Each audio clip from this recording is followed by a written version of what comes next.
Según los expertos, las extrañas y gigantescas huellas halladas en muchos lugares, junto a los relatos de numerosos testigos, demuestran el aterrizaje de naves extraterrestres en nuestro planeta. Los investigadores del fenómeno OVNI han venido registrando en los últimos años no solo el vuelo de estos artefactos, sino que se han encontrado en los campos donde han aterrizado huellas de sus artefactos y también huellas de sus pisadas, lo cual nos da un valioso material para el estudio.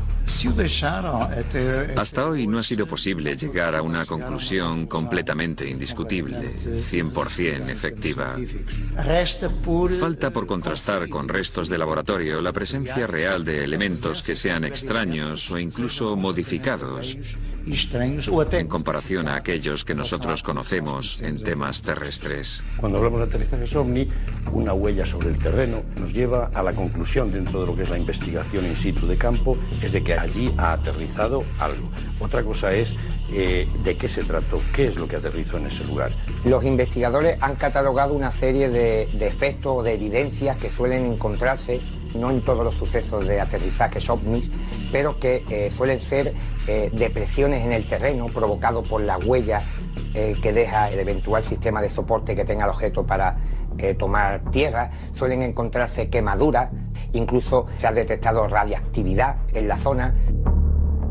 Nosotros tenemos un ejemplo muy claro aquí en Galicia, que fue uno de los casos de OVNI aterrizaje con humanoides más importantes que se han podido dar en el mundo, y fue lo ocurrido el 7 de marzo del 96 en la localidad de Ferrerías, en la provincia de Lugo.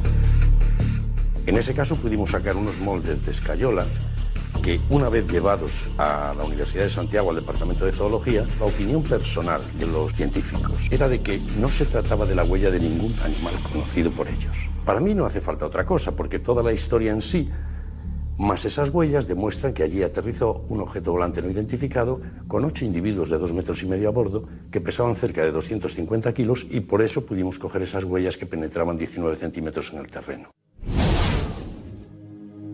En Serradoutes, varios testigos vieron una bola de fuego en el año 94 desplazarse a primera hora de la madrugada hacia un monte cercano. Cuando el Departamento de Investigación del Observatorio de Santiago hicieron un informe, llegaron a la conclusión de que posiblemente allí lo que hubiera caído fuese un meteorito. El cráter, desde luego, era un cráter completamente irregular, habían saltado los pinos y todo el sustrato que lo sujetaba a más de 150 metros pendiente abajo, quedando la roca limpia.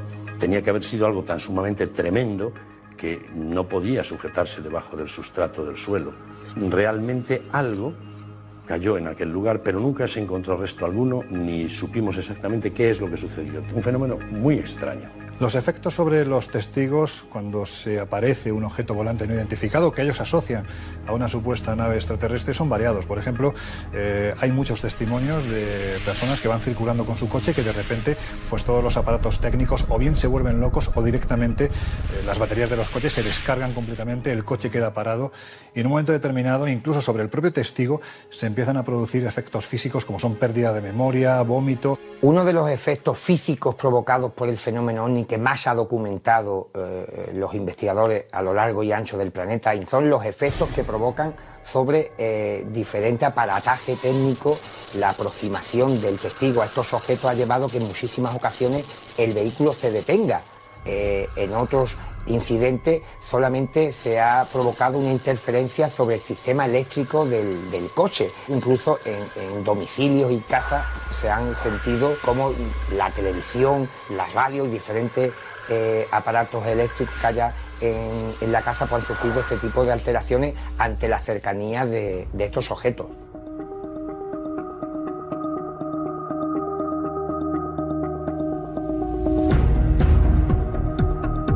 Cuando hablamos de huellas de objetos volantes no identificados asociados al fenómeno extraterrestre, uno de los más llamativos era el que se produjo en la década de los 80 en el Cerro del Pajarito. Estamos en Argentina y esta huella apareció de la noche a la mañana cuando durante la noche se estuvieron produciendo también en toda la región, según dijeron los testigos, avistamientos de luces en los cielos. Y estamos hablando de una huella de más de 40 metros de diámetro que literalmente quemó el terreno y que estuvo vigente en este lugar durante meses. Fue fotografiada, fue analizada, se llegó a la conclusión de que aquel terreno se había quemado además a una velocidad verdaderamente extraordinaria, como si algo literalmente se hubiera posado. El ejemplo que pusieron, dada la circunferencia que dejó en el terreno, es como si un cigarrillo gigante lo hubieran apagado en la ladera de la montaña. Esta posiblemente sea una de las huellas más sorprendentes de las que se han registrado en torno al fenómeno OVNI. Ante la abundancia de evidencias y la contundencia de los testimonios, parece extraño que los gobiernos de los países más desarrollados carezcan de una postura oficial sobre este fenómeno. El hecho de que estos objetos hayan dejado su huella en los terrenos y devengan efectos físicos sobre las personas ha despertado, como es lógico, la curiosidad de los estamentos oficiales, quienes sin embargo nunca se han pronunciado al respecto, a pesar de que han existido diversas comisiones de estudio para determinar cuál era la naturaleza de este fenómeno. En España además se produce un hecho muy singular, y es que el propio Ejército del Aire defiende la no existencia de los objetos volantes no identificados, especialmente cuando se asocian al fenómeno extraterrestre. Y sin embargo, no deja de ser una incongruencia que entre los documentos que se desclasifican en el año 92 surge un documento, la Instrucción General 40/5, que te dice paso a paso cómo tienen que reaccionar los militares si se encuentran ante un objeto volante no identificado. Si además este objeto volante no identificado aterriza, cómo hay que reaccionar. Si además descienden sus tripulantes, cómo tienen que actuar los estamentos militares. Yo parto de la idea de que si para el ejército no existe el fenómeno OVNI como fenómeno extraterrestre, no sería necesaria una instrucción de este tipo.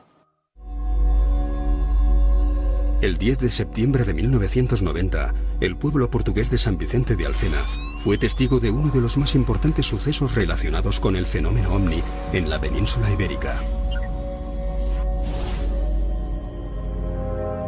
Nos encontramos en una localidad cerca de Oporto, llena de miedo, llena de temor de que aquello pudiese volver a suceder. En el mes de septiembre de 1990, en un día soleado, hubo un grupo de niños que vio algo en el cielo que les pareció extraño, como si fuera una esfera. Era un objeto que hizo un trayecto por todo el pueblo de Alfena, volando relativamente bajo. Estos niños alertaron lógicamente a sus familiares y a otros adultos que pudieron atestiguar la observación de un artefacto volador esférico con una especie de apéndices o patas que caían de su parte inferior, el cual hizo un movimiento en un radio de cerca de 500 metros durante al menos 50 minutos. A cierta altura el objeto empezó a bajar y parecía que iba a aterrizar. Realmente dio la idea de que iba a aterrizar. El objeto quería aterrizar en un campo de fútbol que existía en la zona. Eso fue corroborado por la policía del campo de fútbol, que observaron desde muy cerca que realmente el objeto estaba prácticamente en el suelo, más o menos a 1 metro de altura. En aquel momento había un grupo de trabajadores que estaban en el almacén y salieron. Tiraron piedras al objeto, lo que hizo que éste se elevase. Las piedras no llegaron a darle, pero hubo como una respuesta inteligente, digámoslo así. Al lanzarle las piedras, el objeto se fue. Lo curioso en este caso es que en aquella población había un colaborador de un periódico de noticias que fue a buscar una cámara que tenía a mano e hizo 4 fotografías a una altura a la que prácticamente el objeto no se veía. Eran 4 pruebas de que realmente había pasado algo. La investigación comenzó muy pronto y consiguió recoger las noticias en caliente de lo que allí había sucedido. La Fuerza Aérea también emitió un comunicado después de analizar los negativos para decir que no habían tenido ningún registro de radar y que no tenían conocimiento de maniobra militar alguna, por lo que prácticamente no podían clasificar el objeto.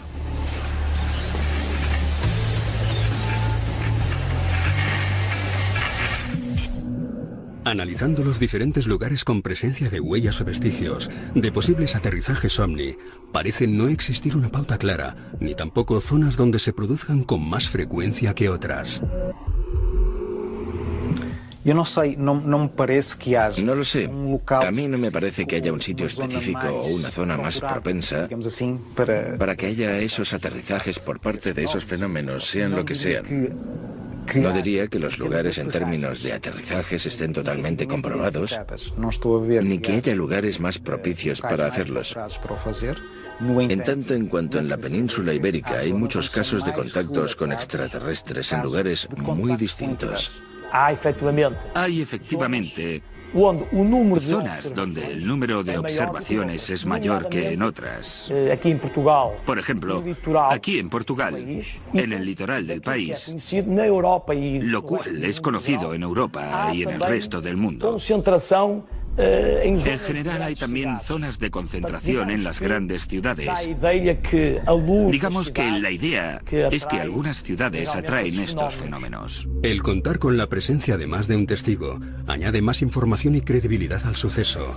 Por esta razón, fue tan importante la experiencia del matrimonio Aníbal y Filomena Matiñas en septiembre de 1983. En la playa de Salgueiros, cerca de Oporto, una pareja que estaba haciendo camping en una zona cercana a la playa, aproximadamente a la 1 o las 2 de la mañana, son sorprendidos por una especie de flash en su tienda de campaña. Sienten algo extraño.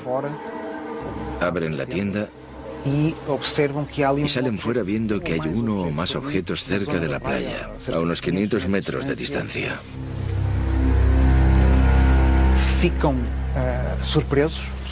Se quedan sorprendidos aún más cuando ven a 4 seres altos, vestidos con trajes blancos, que parecía que flotaban en el aire, muy despacio, en ausencia de gravedad. Parecía que estaban preocupados por investigar lo que pasaba a su alrededor. Parecía que tomaban muestras. Ellos piensan que los seres les ven porque el foco de luz vuelve a iluminarles sobre la tienda. Y los seres se desplazan nuevamente hacia los objetos. Ven que encima de los objetos hay una especie de cúpula que emite el flash de luz que les iluminaba la tienda. Los objetos se levantan y dando una vuelta sobre la playa, vuelven a aterrizar. Los seres vuelven a salir y la pareja completamente aterrorizada dice: ¿qué es esto? Los seres vuelven a hacer más o menos lo mismo y después se van. Al parecer, el equipo de investigadores de STEC, cuando tuvieron conocimiento de este caso, fueron al lugar a intentar saber lo que había pasado. Sacaron fotografías e intentaron ver si había señales de ese aterrizaje, pero no encontraron nada. Tuvieron la oportunidad de hablar con la pareja y pensaron que los dos eran coherentes con lo que allí había pasado. Eso también es importante saberlo. El 29 de septiembre de 1989, 5 jóvenes, intrigados por unas luces que se veían en el horizonte, acudieron a la playa de Conil sobre las 9 de la noche. Según su testimonio, de improviso, unas formas extrañas surgieron del agua. Ven acercarse algo, 2 formas humanoides que vestían una especie de túnica de gran altura, de gran tamaño. Luego se añade una más, una tercera forma, con rasgos más difusos. Estos seres tenían rasgos completamente anómalos. De hecho, no tenían ningún tipo de rasgo facial, simplemente una cabeza en forma de huevo, sin ojos, sin cejas. Se comienzan a pasar una especie de lucecita los unos a los otros, hacen una especie de hueco de arena donde entran aquellas formas humanoides sin un rostro definido, y cuando salen son 2 personas tipo turistas nórdicos. De pronto aparecieron como si fueran seres humanos completamente normales. Salen andando hacia el pueblo y desaparecen ante la consternación de aquellos 5 jóvenes que no daban crédito a lo que estaban viendo y que sobre el terreno hubo unas marcas que, si no definitorias, sí evidentes de la presencia de aquellos 2 seres en la playa. Estos seres se hospedaron incluso en un hotel de la localidad, dando nombres y apellidos. Lo más curioso es que 2 días antes, un suceso muy parecido, pero esta vez a plena luz del día, ocurría en la ciudad rusa de Voronezh. En un parque público, ante la mirada de todos los que allí paseaban, aterriza una nave de la cual salen unos seres también de gran altura, seres que no se le ven los rasgos físicos, que se pasean por allí, que no interactúan, pero que sin embargo van dejando suficientes muestras de su presencia como para los que testigos se asusten, se queden asombrados. Se habla incluso del secuestro, del rapto de un chico de entre los que estaba en aquel parque.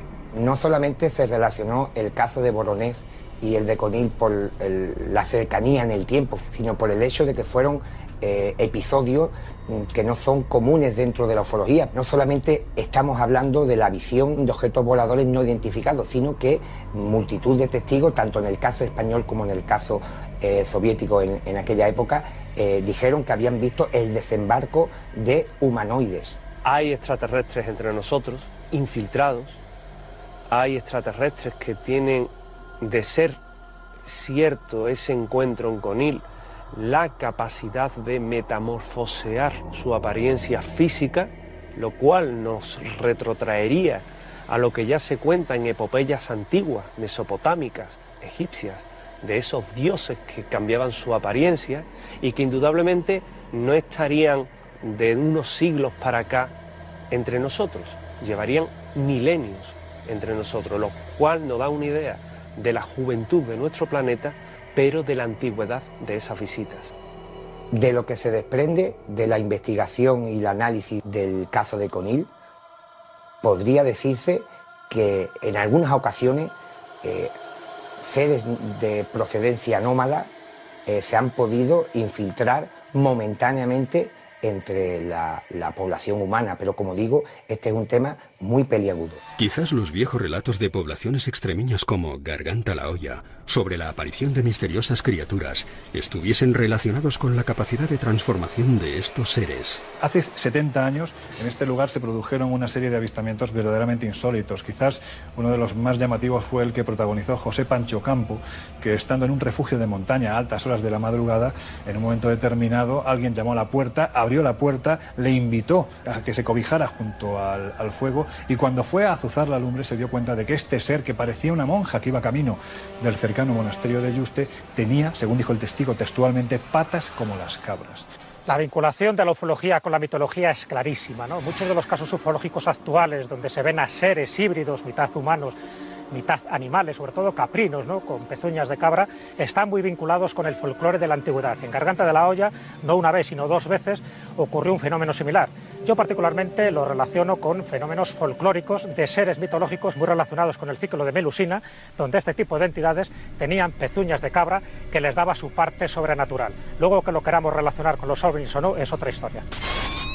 Aún persiste el misterio en la base militar de Talavera la Real, en la provincia de Badajoz. Lo que sí sabemos es que este es uno de los pocos casos en donde los militares emplearon sus armas reglamentarias. Estamos hablando del mes de noviembre del año 1976, cuando 2 militares, José María Trejo y Juan Carrizosa, se encontraban de noche en sus respectivas garitas, separados tan solo por 60 metros, y a altas horas de la madrugada empezaron a observar cómo en el cielo había una serie de luces extrañas que parecían sobrevolarles. En un momento determinado, de estas luces se dio paso a otro fenómeno bastante particular, y es que ellos aseguraban estar oyendo detrás de su posición sonidos muy extraños. Incluso llegaron a calificarlos que era como si una especie de oso gigantesco estuviera detrás de ellos. Inmediatamente lo que hicieron fue armar su fusil. Fueron a buscar a ver qué había ocurrido, si alguien se había infiltrado en esta base militar de Talavera la Real, y cuando se acercaron a la posición que supuestamente ocupaba ese intruso, lo que vieron fue un objeto que había tomado tierra, un objeto luminoso, del que además había descendido una criatura que definieron tenía más de 2 metros de estatura, como si estuviera embozado en un traje verde, como si fuera una especie de buzo. Un ser muy alto, con los brazos en cruz, de color verdoso. Ellos llegan a disparar hasta 500 balas. Entran en una situación caótica, no descubren ningún proyectil después de ese tiroteo. Al día siguiente, cuando se empezó a rastrear la zona para ver qué era lo que había provocado este avistamiento, no se encontraron ni supuesta nave, ni supuesto extraterrestre, ni tampoco las balas que dispararon durante esa noche. Y lo más sobrecogedor, tanto Trejo como Carriosa, como Hidalgo, reciben una extraña radiación. Y a día de hoy no hay información alguna oficial de qué dolencias sufrieron y qué las provocó. El enigma sigue ahí. Algo se apareció en una base aérea española, un grupo de soldados dispararon más de 500 balas y no se sabe a qué. Sabemos que lo ocurrido en la base de Talavera la Real no es el único caso de estas características. Entonces, ¿por qué los estamentos militares guardan silencio? ¿Es por desconocimiento o tratan de ocultar algo? El gobierno de España tiene recogidos evidentemente diferentes encuentros a nivel militar, pero también a nivel de fuerzas de seguridad del Estado, pero sigue habiendo esas cortapisas en torno a un fenómeno que no entienden y a las cuales pues se les trata de dar todo tipo de explicación antes que la de un evento ufológico.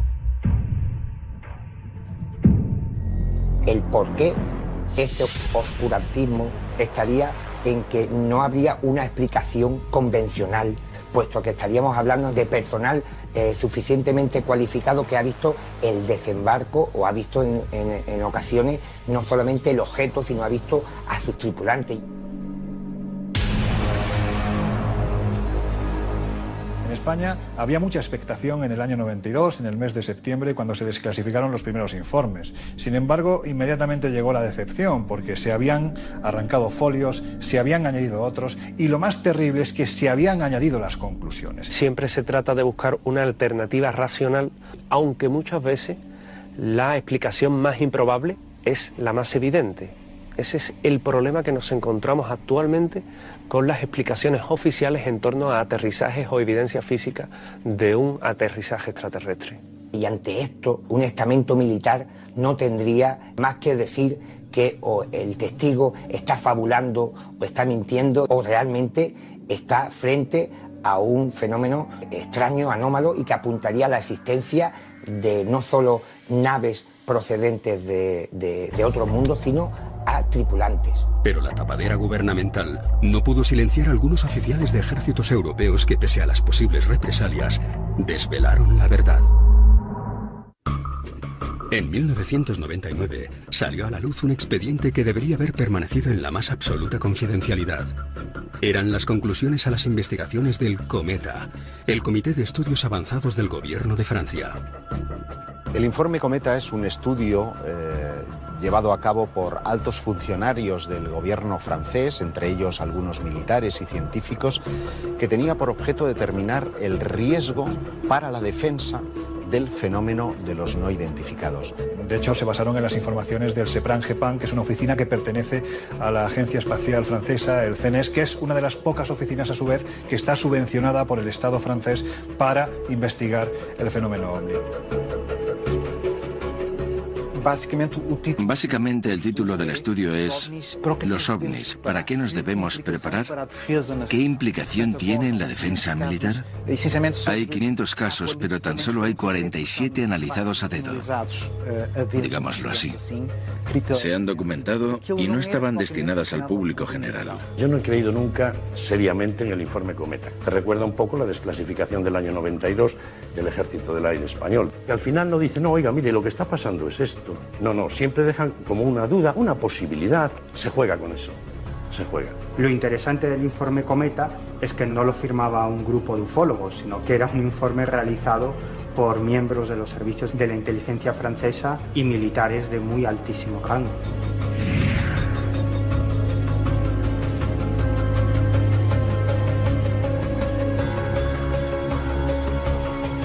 El informe viene avalado por científicos, por militares y por funcionarios de alto rango. Por lo tanto, las conclusiones que se ofrecen en el mismo tienen una credibilidad absoluta. Estamos hablando de elevados estamentos militares. Por tanto, no son unas personas cualesquiera. Tienen conocimientos técnicos de defensa, de estrategia, y saben valorar si hay un peligro inminente o no. Para lo que nosotros deberíamos estar preparados es para un fenómeno que desconocemos, pero que puede tener implicaciones peligrosas para la seguridad aérea. ¿Qué casos son aquellos que investigaron esos científicos para sacar el informe? ¿Le faltaban casos más importantes, más interesantes que pudieran estar en poder de la Fuerza Aérea Francesa, por ejemplo, y que a la Fuerza Aérea Francesa no le interesó que pasaran por las manos de estos científicos? Con toda seguridad. Entonces, la credibilidad del informe o, digamos, su buen hacer ya cojea. A mi entender, que este grupo de personas se animasen a firmar este documento, Cometa, me lleva a pensar que en realidad el fenómeno OVNI es algo sobre lo que se habla, se discute e interesa en las más altas instancias gubernamentales de los países occidentales.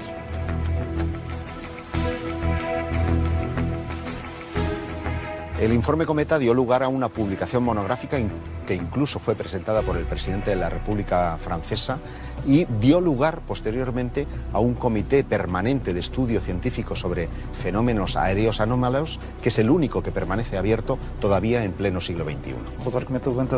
Así visto, aparecen varias cuestiones, principalmente de defensa, lo que supone que así haya más estudios y que estemos más atentos a un fenómeno que es real y que puede tener consecuencias. En ese informe se traslucía la cuestión de que es posible que algunas naves extraterrestres recuperadas por ciertos gobiernos, sobre todo el estadounidense, pues eso fuese la causa de que luego se desarrollase toda una serie de tecnología, ¿no?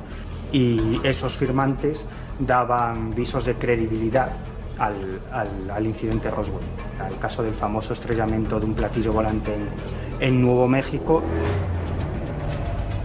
Sus conclusiones son contundentes. Hay un 5% de los casos registrados que no tienen explicación alguna y, lo que es todavía más importante, apuntan a la posibilidad de que su naturaleza sea extraterrestre.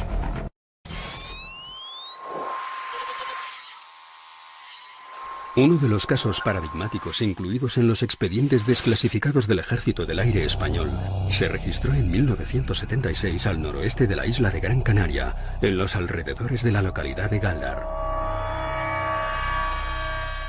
Un doctor, Francisco Julio Padrón, que en el año 76 tiene un avistamiento verdaderamente importante en Gran Canaria, donde observa una esfera de un tamaño gigantesco que está flotando justo al lado de la carretera, en cuyo interior además hay dos seres aparentemente enfrentados uno a otro de más de 2 metros de altura. Así es representado de hecho el croquis en el informe que es posteriormente desclasificado. Eso inequívocamente nos remitía a un objeto no identificado, tripulado en este caso por seres que no tenían nada que ver con la especie humana. En aquel preciso instante en el que el coche pasaba por allí, el objeto salió despedido hacia el firmamento, con la peculiaridad de que una corbeta del Ejército Español, de la Marina, que estaba trabajando en los alrededores, pudo registrar el despegue del asombroso artefacto. ¿Qué es lo que se sabe de estos seres? Pues verdaderamente no se sabe absolutamente nada. No hay una explicación fidedigna, salvo el testimonio de esta persona que, bueno, simplemente explicó lo que vio. Galdar supuso muchas cosas y sigue siendo uno de los grandes enigmas, sobre todo porque los militares tomaron conciencia de que algo que no tenía explicación, que parecía que no pertenecía a nuestra realidad, a nuestro mundo, se colaba en nuestro espacio aéreo español.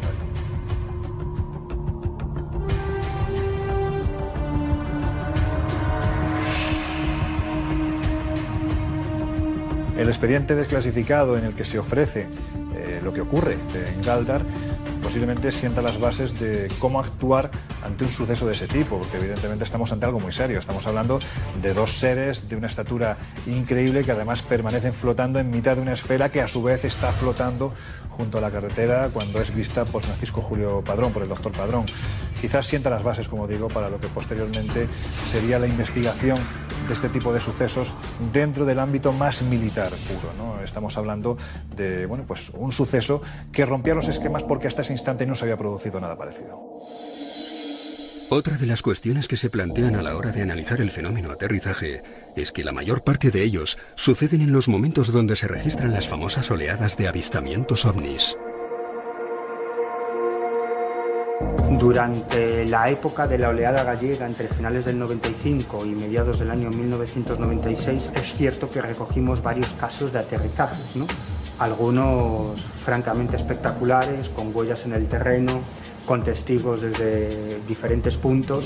Benjamín Suárez Estevez, jefe del Departamento de Fotografía Espacial de la NASA, que fue el que diseñó las cámaras que llevaban acopladas el módulo lunar, y él le daba instrucciones a los astronautas de cómo colocarlas. Referente al tema OVNI, manifestó haber tenido en sus manos fotografías y filmaciones en las que se veían determinados objetos con mucha nitidez. Me parece que yo no tengo por qué dudar de la palabra de este hombre.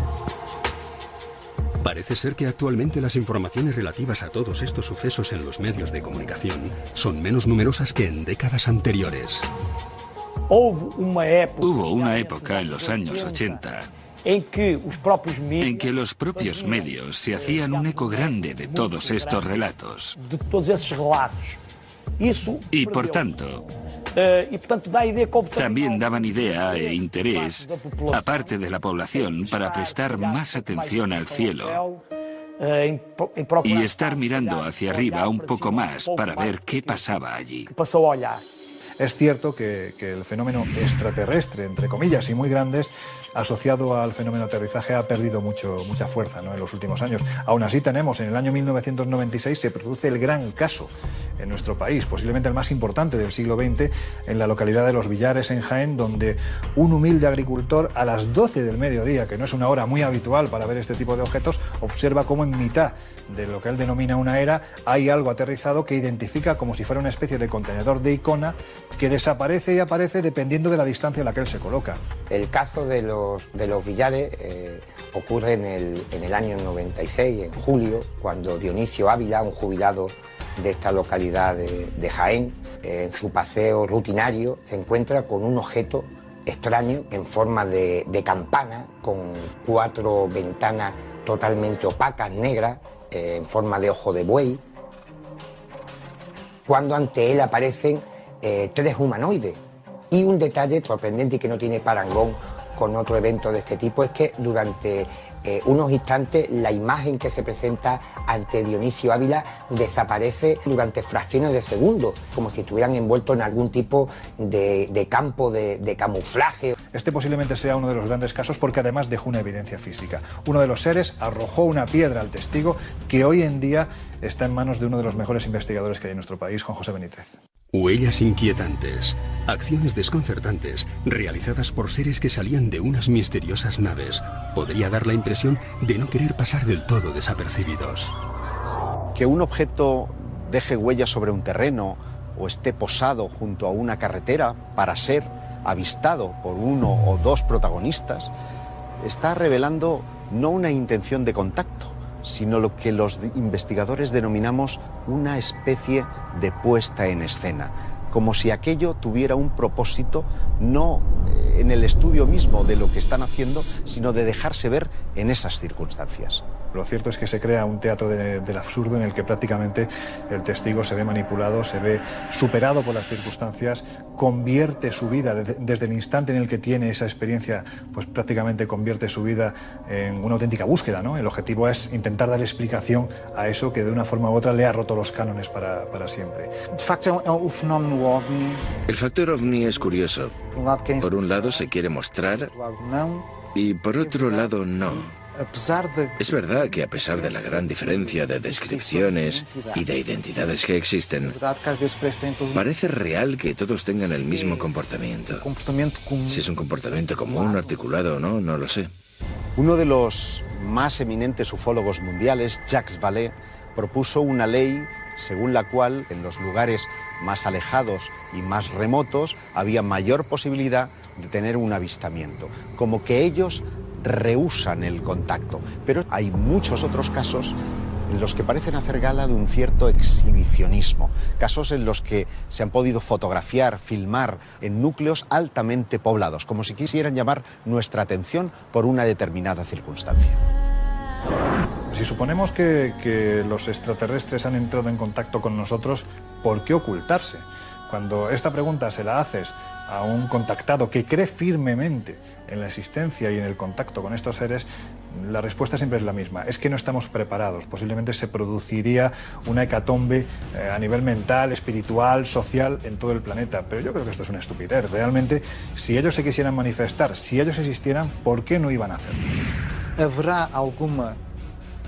¿Habrá alguna ley cósmica por la que no puedan interferir directamente con nosotros? De ahí lo de mostrarse o no. Hacer esas experiencias a escondidas, hablar con nosotros a escondidas, les pone casi al límite. Por tanto, seremos un planeta desolado por la existencia de esa ley de no interferencia, que a veces es llevada al límite. ¿Y por qué no? Después de analizar los diversos casos sobre las huellas y la presencia de naves y seres alienígenas, ¿se puede afirmar que los extraterrestres han aterrizado en nuestro planeta? Yo pienso que existen pruebas más que suficientes de que hay fenómenos de aterrizaje por todos los indicios que tenemos. En el suelo, en las plantas. De hecho, hay testigos. Pero si vas a buscar pruebas físicas, hay muchas evidencias. Ahora bien, llegar a conclusiones de qué puede ser es diferente.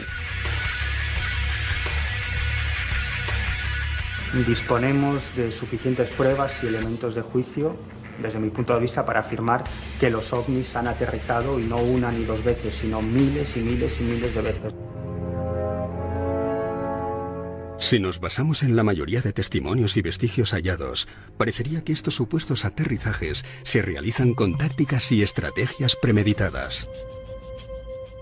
A mí lo que me llama la atención es que cuando hablamos de un supuesto aterrizaje, especialmente en el año 95, que se produce una oleada verdaderamente importante en territorio gallego, generalmente siempre va acompañado de la aparición de lo que se denomina un humanoide. El número tan elevado de este tipo de seres que los testigos aseguran haber visto, a mí me sorprende porque posiblemente no encontramos un fenómeno similar en ninguna otra parte del mundo. De un modo general, la idea que me surge es que el fenómeno siempre se escudó en un modelo establecido. Se muestra y huye, dejando siempre una evidencia carente de análisis. Lo que observamos aquí también es una relación entre la evidencia física, la demostración física probada y verificable, y aquí lo que parecería más bien es una especie de espectáculo, de show montado, con intenciones que se nos escapan en lo absoluto. En todos los casos relacionados con el fenómeno extraterrestre, funcionarios y militares se muestran reacios a dar explicaciones. ¿Existe una mordaza gubernamental que les impide hablar? Los gobiernos y los militares de todo el mundo se han mostrado de forma desigual respecto al fenómeno ovni, pero hay un común denominador en todos ellos, y es que hay una velada cortina de silencio que afecta a los no identificados. Yo no creo que exista una mordaza gubernamental que impida hablar a los militares, simplemente por puro criterio deontológico, por su formación, porque este tipo de sucesos forman parte de la materia reservada más pura y más dura. Ellos ya saben que no pueden hablar de este tipo de fenómenos, especialmente cuando son testigos de ello. Sí, creo que habrá una potencia estratégica. En fin, en nombre de la preservación, de evitar un temor colectivo, de evitar el pánico colectivo, de segregación social. Naturalmente, esto provocaría muchos problemas a los gobiernos.